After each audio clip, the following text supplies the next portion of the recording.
Για όλους μας χρόνια πολλά λοιπόν σήμερα, αφού γιορτάζουμε ένα ακόμα θαύμα του Αγίου Προστάτη μας, Σπυρίδωνος, όπου έχουμε τη χάρη να έχουμε εδώ το λείψανό του ως ευλογία και προστασία. Είναι ένα από τα άπειρα θαύματα τα οποία ο Άγιος Σπυρίδων έχει κάνει, όχι μόνο στο νησί μας και συνεχίζει να κάνει, αλλά και εν ζωή ακόμα όταν ήταν. Γι' αυτό δικαίως απόκτησε τον τίτλο του θαυματουργού. Κάποιοι ορισμένοι Άγιοι έχουν αυτό τον τίτλο, θαυματουργός Άγιος. Ένας εξ αυτών και από τους πρώτους είναι ο Άγιος Σπυρίδων, ο οποίος μάλιστα έκανε το θαύμα του, πρέπει να ξέρετε, εδώ κοντά. Λέγεται ότι έγινε εδώ που είναι τα Λύκεια. Εκεί μια γυναίκα που είχε φέρει το γιο της και που δεν είχε μάτια, ήταν τυφλό το παιδί, νεαρός στην ηλικία, θερμά παρακάλεσε τον Άγιο και μάλιστα γνωρίζουμε και το όνομά του, τον οποίον έλεγα Θεόδωρο. Άρα λοιπόν σήμερα γιορτάζουμε το θαύμα του Αγίου Σπυρίδωνος, της σωματώσεως του τυφλού Θεοδόρου. Γι' αυτόν ακριβώς το λόγο έγινε και η εκκλησία που έχουμε εδώ κοντά μας, του Κοτσέλα όπως λέγεται, του Αγίου Σπυρίδωνος, περιοχής Κοτσέλα. Γιατί κάπου εδώ κοντά λοιπόν έγινε αυτό το θαύμα. Ήτανε ο Άγιος μας και είναι ο Άγιος μας, ο οποίος εφρόντισε στην επίγεια ζωή του να είναι ο λίχνος εκείνος ο οποίος φωτίζει πάντας τους εν τη οικία, δηλαδή φωτίζει όλους τους γύρω του. Η ζωή του υπήρξε περισσότερο πρακτικών θαυμάτων, έκανε θαύματα. Λίγα ξέρουμε από τα λόγια του, αλλά οι πράξεις του ήταν άπειρες και όλες φιλάνθρωπες. Σήμερα λοιπόν θέλω να ασχοληθούμε λιγάκι με το Ιερό Ευαγγέλιο, γιατί και για μας το Ιερό Ευαγγέλιο σήμερα έχει να μας μιλήσει πολλά, να μας δώσει μηνύματα αξιόλογα και σωστικά. Γι' αυτό θα διαβάσουμε το Ευαγγέλιο στην απλή γλώσσα να γίνει κατανοητό και όσο μπορούμε θα το αναπτύξουμε και στη συνέχεια στο τέλος θα συζητήσουμε ο καθένας ό,τι ερωτήσεις έχει και ότι μπορεί και αυτός να συντελέσει και να βοηθήσει σε αυτή την όμορφη που κάθε Κυριακή σύναξη κάνουμε. Είπεν ο Κύριος στους μαθητές του και κατ' επέκταση είναι σε όλους μας, γιατί είμαστε όλοι διαχρονικά μαθητές του Χριστού. Δεν είχαν μόνο το προνόμιο οι 12 και οι 70 κοντά Απόστολοι. Το έχουμε όλοι οι χριστιανοί μες στην πορεία των αιώνων. Είπε λοιπόν στους μαθητές του: εμείς είστε το φως για τον κόσμο. Προσέξτε τι τεράστια ευθύνη έχουμε εμείς. Εσείς είστε, λέει, το φως για τον κόσμο. Εννοείται τον κόσμο που μένει στο σκοτάδι, που είναι μακράν του Θεού. Μια πόλη χτισμένη ψηλά στο βουνό δεν μπορεί να κρυφτεί. Και είναι αυτονόητον αυτό. Πώς θα κρυφτεί η πόλη? Είναι αδύνατον. Φαίνεται από παντού. Έτσι ακριβώς είναι οι χριστιανοί. Σαν μια πόλη που φαίνεται από παντού. Δηλαδή τα έργα μας, οι πράξεις μας, η όλη πολιτεία και βιωτή μας είναι τέτοια, ξέρετε, που την παρατηρούν όλοι οι άνθρωποι, ιδιαίτερα αυτοί οι οποίοι είναι μακριά από μας, μακριά από την Εκκλησία, μακριά από το Θεό, και έρχονται συνεχώς να μας παρατηρούν. Πολλές φορές καλούμεθα να γίνουμε παράδειγμα δεκτικό για αυτούς. Όμως πάρα πολλές φορές, τις περισσότερες θα λέγαμε, ότι ζητούν και ψάχνουν τι?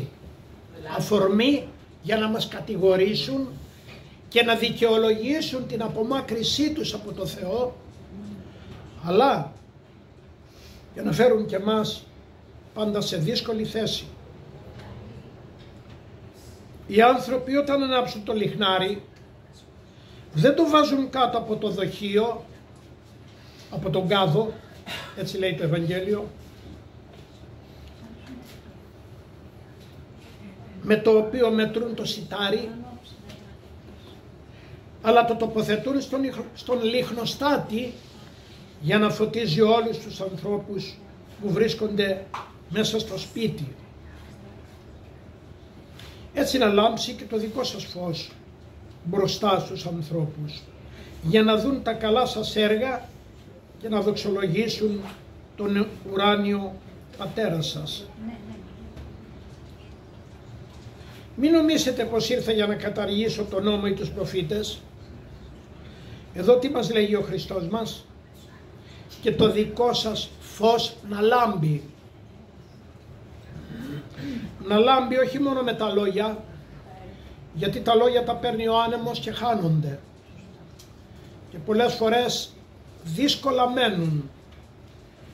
Εκείνα όμως που μένουν είναι τα έργα μας, καλά ή κακά. Αυτά είναι που μένουν και σφραγίζουν τις καρδιές των άλλων ανθρώπων, πολλές φορές και τη συνείδησή τους. Άρα λοιπόν εμείς είμαστε το φως που είναι τοποθετημένο στο λιχνοστάτη, για να βλέπουν όλοι οι άλλοι, τι να βλέπουν? Τα καλά μας έργα. Και ξέρετε, ο άνθρωπος που κάνει καλά έργα είναι αλήθεια που τη φωτίζει, γιατί γίνεται παράδειγμα στους άλλους. Οδηγεί στη σωτηρία και τους άλλους. Και στη συνέχεια μας λέει κάτι πολύ σημαντικό. Μην νομίσετε πως ήρθα να καταργήσω τον νόμο ή τους προφήτες. Δεν ήρθα για να καταργήσω, αλλά για να πραγματοποιήσω, να τους ολοκληρώσω.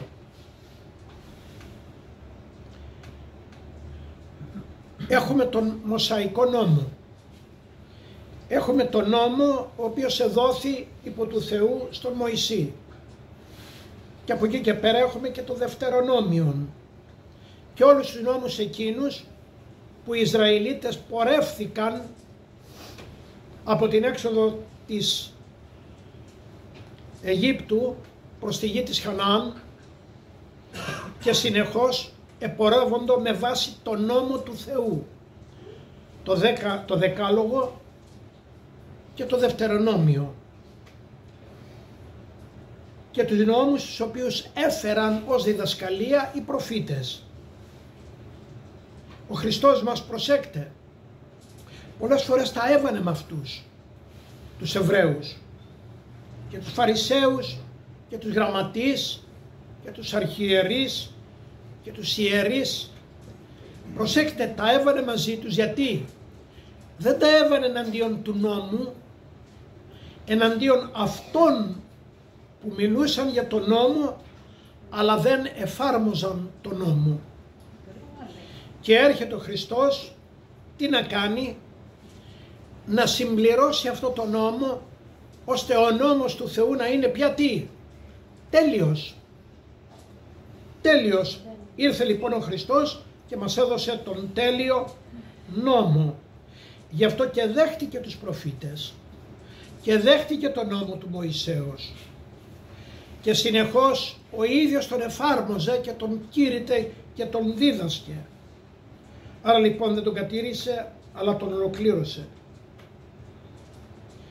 Και σας βεβαιώνω, λέει στη συνέχεια, πως όσο υπάρχει ο νόμος μέχρι τη συντέλεια του κόσμου δεν θα πάψει να ισχύει,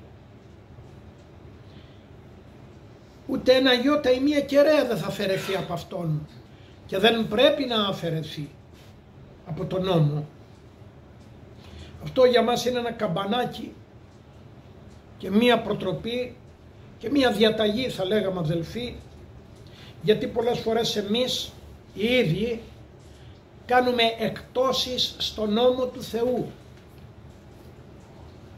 και πολλές φορές οι ίδιοι διαμορφώνουμε τον νόμο του Θεού στα δικά μας ανθρώπινα μέτρα,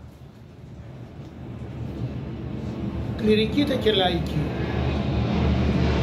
και ίσως και εμείς οι κληρικοί, οι εκπρόσωποι και διδάσκαλοι του νόμου του Θεού, να είμαστε πολύ περισσότερο ελαστικοί και από κάποιους λαϊκούς. Αυτό είναι λάθος. Με τη δικαιολογία ίσως ότι ο κόσμος έχει εξυγχρονιστεί. Δεν μπορούμε και δεν είναι δυνατόν σήμερα να ακολουθούμε απολύτως τον νόμο και την αυστηρότητα της παλιάς εποχής. Οι άνθρωποι σήμερα προχωρούν. Το θέμα και το ερώτημα είναι, ξέρετε, προχωρούν οι άνθρωποι, προχωρούμε ή οπισθοδρομούμε ή προσπαθούμε το καλό κρασί, το γνήσιο και αγνό, να του βάλουμε νερό μέσα εμείς πρώτοι, έτσι ακριβώς, για να τα έχουμε καλά με όλους ή για να μην φύγει ο κάθε άνθρωπος πιο μακριά. Ναι, αλλά ξέρετε τι γίνεται? Όταν εμείς υποχωρούμε και υποχωρούμε και υποχωρούμε, ο άλλος το συλλαμβάνει διαφορετικά και όλο απομακρύνεται και όλο ζητάει από μας τι? Εκπτώσεις. Και από τις εκπτώσεις φτάνουμε στην έκπτωση και στην έξωση από τον παράδεισο. Βέβαια πρέπει να πούμε ότι η Εκκλησία θα πρέπει να είναι φιλάνθρωπη. Δεν μπορεί να είναι άτεγκτη, σκληρή και ανάλγητη στις ψυχές των ανθρώπων. Δεν μπορούμε να διώχνουμε κανέναν απολύτως. Ναι, συμφωνώ. Αλλά ο σκοπός μας ποιος είναι? Να φέρνουμε τον καθένα προς τα δω, που με το χρόνο θα πρέπει να κατανοεί τον νόμο της Εκκλησίας και τη γνήσια χριστιανική ζωή. Γιατί αν κάνουμε εκπτώσεις και από την άλλη πλευρά το χριστιανό τον αφήνουμε να εφησυχάζει μακράν του νόμου του Θεού και να αισθάνεται εξαιτίας μας ότι καλά στέκεται, τότε είναι χαμένη αυτή η ψυχή. Και αιτία γινόμαστε εμείς οι ίδιοι.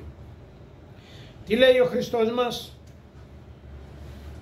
Ότι ο νόμος του Θεού δεν θα πάψει να ισχύει και ούτε ένα γιώτα ή μία οξία από τον νόμο.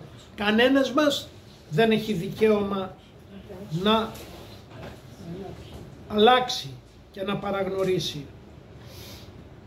Όποιος λοιπόν καταργήσει ακόμα και μία από τις πιο μικρές εντολές αυτού του νόμου και διδάξει έτσι τους άλλους, ελάχιστος θα είναι στη Βασιλεία του Θεού. Κοιτάξτε τι πέλεκης είναι για μας που διδάσκουμε, που εξομολογούμε, προσπαθούμε να φωτίσουμε τους άλλους, και ο καθένας από εσάς όλους που σκοπό έχει τι να κάνει? Ως λίχνος στο λιχνοστάτη να φωτίζει και να διδάσκει τους άλλους αυτά που ο Χριστός δίδαξε γνήσια και αληθινά. Γιατί αν καταργήσουμε αυτές τις μικρές εντολές του νόμου, προσέχτε, για μικρές μιλάει, σκεφτείτε για τις μεγάλες τώρα. Τι γίνεται? Και διδάξει διαφορετικά τους άλλους, θα είναι ελάχιστο στη Βασιλεία του Θεού. Και αυτό γιατί το λέει ο Χριστός? Γιατί όλα τα μεγάλα ξεκινάνε από τα πολύ μικρά.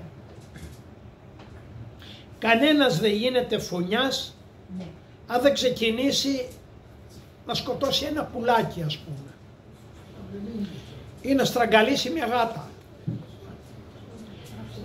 ή και ένα μυρμήγκι ακόμα, αν θέλετε.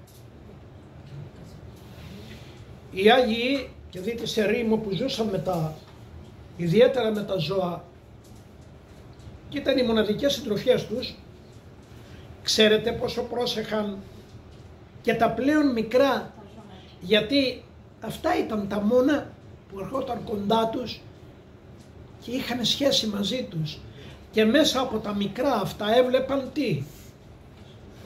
Το μεγάλο δημιούργημα του Θεού, που είναι ολόκληρη η κτήση.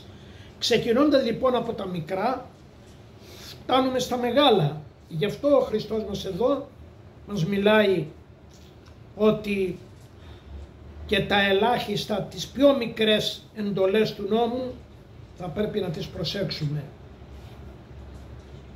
Ενώ όποιος στηρίσει όλες τις εντολές και διδάξει έτσι τους ανθρώπους τους άλλους, αυτός θα θεωρηθεί μεγάλος στη Βασιλεία του Θεού. Άρα ο μεγάλος είναι ποιος? Αυτός που θα τηρήσει επακριβώς τις εντολές του Θεού και θα είναι ο γνήσιος και αληθινός εργάτης του Θεού. Αυτή ήταν η σημερινή ευαγγελική περικοπή που ακούσαμε, μια και σήμερα η Αγία μας Εκκλησία έρχεται να τιμήσει τους θεοφόρους εκείνους πατέρες που συνήλθαν στην Χαλκιδόνα το 451 στη Μικρά Ασία για να καθορίσουν το δόγμα των φύσεων, των φύσεων του Ιησού Χριστού μας.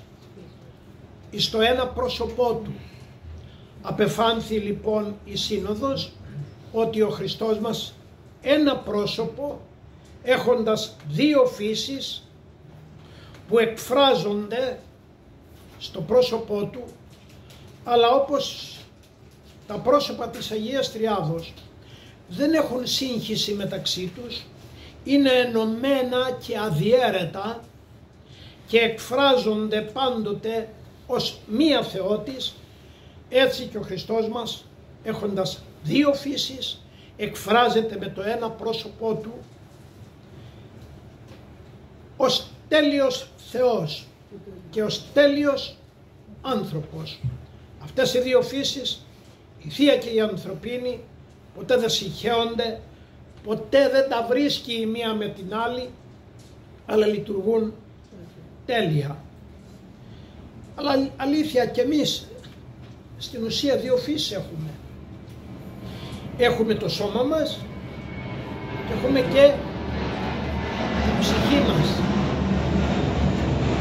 η οποία αλίμονό μας, εάν το σώμα μας δεν έρχεται να ταιριάξει με την ψυχή μας απολύτως, τότε έχουμε τα αποτελέσματα όλα εκείνα που ο καθένας αισθάνεται στην πορεία της ζωής του και με τις διάφορες αμαρτίες.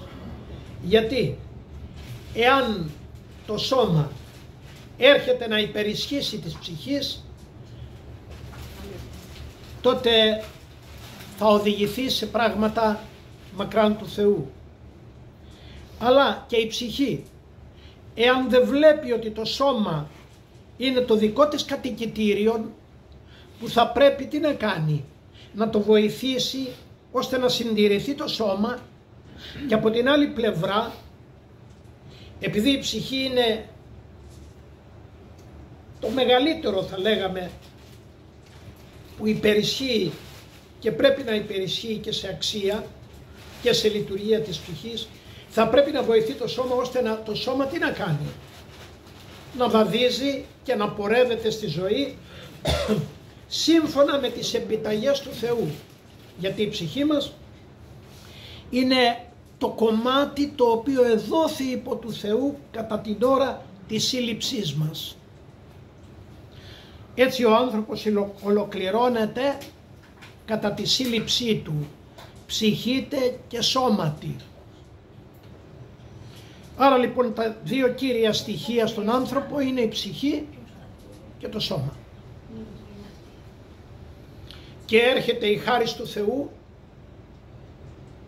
που λαμβάνουμε τα χαρίσματα του Αγίου Πνεύματος κατά τη βάπτισή μας ιδιαίτερα, που εκεί έχουμε και την επιφύτηση του Αγίου Πνεύματος και ολοκληρώνεται ο άνθρωπος και γίνεται τέλειος άνθρωπος, ώστε να μπορεί να πορεύεται στη ζωή του σαν άνθρωπος του Θεού, σαν εικόνα του Θεού, με σκοπό τη βασιλεία του. Καταλαβαίνετε λοιπόν ότι όπως ο Χριστός μας έχει μία φύση, την Θεία, μία φύση την ανθρωπίνη, καθώς επίσης και μία θέληση θεϊκή και μία θέληση ανθρωπίνη. Πάντοτε όμως το ανθρώπινο, η θέληση ανθρώπινη και η φύση ανθρώπινη υποτάσσεται και πρέπει να υποτάσσεται πού? Στη Θεία Φύση. Γι' αυτό θα δούμε το Χριστό μας, ιδιαίτερα κατά τη σταύρωσή του, θα δούμε το Χριστό μας τι να κάνει. Η θεϊκή φύση να υποτάσσει την ανθρωπίνη και να δέχεται ο Χριστός, παρόλα που η ανθρώπινη φύση τι κάνει? Πονάει, δεν αντέχει. Θα ακούσετε το Χριστό στο Σταυρό να λέει «Θεέ μου, Θεέ μου, τι με εγκατέλειπες», αφόρητος ο πόνος. Αλλά και κάπου αλλού ή δυνατόν λίγο πριν στον κήπο της Γεσθημανή ή δυνατόν παρελθέτω το ποτήριον τούτο απ' εμού. Μακάρι, λέει, να μην σταυρωθώ, να μην φτάσω εκεί, να μην πεθάνω. Εκεί μιλάει η ανθρώπινη φύση, είναι ο ανθρώπινος πόνος. Κατόπιν, συνέχεια, όχι ως εγώ θέλω, αλλά εσύ. Αλλά τελικά να γίνει αυτό που θες εσύ. Βλέπετε λοιπόν ότι στο Χριστό μας λειτουργούν οι δύο φύσεις, χωρίς η μία να επαναστατεί εναντίον της άλλης, αλλά η ανθρώπινη να υποτάσσεται στη Θεία. Γιατί? Διότι η Θεία είναι η τέλεια φύση, είναι η ανώτερη φύση. Ο Χριστός ήρθε Θεός ον και έγινε άνθρωπος. Ο Νεστόριος τώρα, ένας εκ των αιρετικών, ο αιρεσιάρχης που μιλούσε για τον μονοφυσιτισμό, έλεγε ότι η Θεία Φύσης απορρόφησε παντελώς την ανθρωπίνη. Και άρα όταν σταυρώνει το Χριστός δεν πονάει, φαινομενικά πονάει, φαινομενικά σταυρώνεται, φαινομενικά ανασταίνεται, γιατί απλούστατα η Θεία Φύση δεν πεθαίνει. Έρχεται όμως η Εκκλησία ακριβώς να προσπαθήσει να τονίσει και να καταλάβει ο ίδιος ότι τα πράγματα δεν είναι έτσι. Διότι αν ο Χριστός επί του Σταυρού δεν έπασχε, να ξεκινήσουμε τη γέννηση, αν ο Χριστός δεν γεννήθηκε ως άνθρωπος, αν ο Χριστός δεν έζησε ως άνθρωπος, αν δεν σταυρώθη και αν δεν αναστήθη ως άνθρωπος, άρα δεν σώζεται ο άνθρωπος, αφού όλα είναι φαινομενικά. Και δεν είναι τυχαίο ότι ο Νεστόριος αποκαλούσε τον Χριστό, την Παναγία, όχι Θεοτόκον, αλλά Χριστοτόκον. Ότι η Παναγία γέννησε άνθρωπο, που μετά ήρθε ο Υιός και Λόγος του Θεού και σκήνωσε μέσα στο Χριστό. Και άρα λοιπόν έτσι ο άνθρωπος δεν σώζεται. Για την πίστη της Εκκλησίας μας, ο Χριστός μας, άμα τη συλλήψει εκ Πνεύματος Αγίου, έρχεται η Θεία Φύσης, ο Υιός και Λόγος του Θεού, και σκηνώνει με την ανθρώπινη φύση, την οποία του δάνεισε ποιος? Η Παναγία Παρθένος. Άρα όταν ο Χριστός γεννιέται, γεννιέται τι? Θεάνθρωπος. Και αυτό το τονίζει ιδιαίτερα η Εκκλησία μας. Βέβαια οι περισσότεροι εκ των αιρετικών, οι οποίοι σκεπτόταν πάντοτε με τον νου, τον ανθρώπινο, και ο ανθρώπινος νους χωρίς την καρδιά και χωρίς την πίστη δεν μπορεί να καταλάβει τα θεία, εάν δεν είναι αγιοπνευματοφόρος ο άνθρωπος, τότε εύκολα πέφτει στην αίρεση. Αυτό ακριβώς έγινε με τους αιρετικούς. Και οι Άγιοι Πατέρες, οι οποίοι ήταν θεοφόροι πατέρες, άνθρωποι δηλαδή οι οποίοι πραγματικά φωτίστηκαν γιατί το ζήτησαν, γιατί το θέλησαν, γιατί η ζωή τους ήταν τέτοια, ήρθαν και κατάλαβαν τα μυστήρια του Θεού και έδωσαν λύσεις στα προβλήματα της Εκκλησίας, όταν η Εκκλησία είχε ανάγκη να πάρει λύσεις και να δοθεί η αλήθεια ανώθευτη και καθαρή, έτσι ώστε σήμερα να έχουμε αυτές τις αλήθειες της πίστης μας συστηματοποιημένες και δοσμένες μέσα στη ζωή της Εκκλησίας για τη δική μας εφαρμογή και πίστη. Έτσι λοιπόν να ευχηθούμε σε όλους μας να είμαστε η λίχνη επί του λιχνοστάτη και οι πόλεις επάνω στο όρος που θα βλέπουν όλοι, θα φωτίζονται και θα ακολουθούν το δικό μας χριστιανικό παράδειγμα, ώστε όλοι να οδηγούμεθα στη σωτηρία δια του Ιησού Χριστού. Και Άγιοι Πατέρες να μας φωτίζουν και να πρεσβεύουν για όλους μας. Αμήν.